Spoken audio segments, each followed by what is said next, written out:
Kahit hindi pa aprobado ang budget ng gobyerno para sa taong itong 2019, hindi naman daw atrasado ang rehabilitasyon ng MRT-3. Nag-abono muna kasi yung tinatawag na maintenance provider nito. Ang kalagayan ngayon ng rehabilitasyon, alamin natin sa pagtutok ni Salima Refran. Ilang beses nagkaaberya ang MRT-3 ngayong linggo. May escalator din na ilang buwan ang di gumagana. Nakakasana ang rehabilitasyon ng MRT-3 pero nakabitin ng pondo dahil di pa pinipirmahan ng Pangulo ang 2019 budget.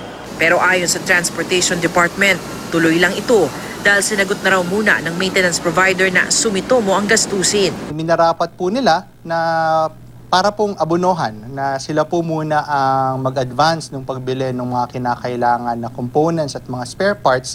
At dahil po sa tiwala nilang yan ay nasa on track po tayo. Tatagal ng 26 na buwan o higit 2 taon ang MRT rehabilitation sa ilalim ng Sumitomo at Mitsubishi. Tuloy-tuloy ang site at rail inspection ng kanilang mga engineer. Ang 17 kilometrong riles, papalitan ng Japanese steel. Dadaan naman sa general overhaul ang 72 bagon.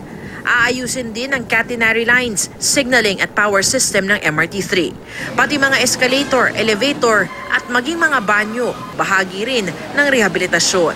Ang 2 dalian train sets naman, full-time at regular ng babiyahe ngayong buwan, 3 taon matapos i-deliver sa bansa.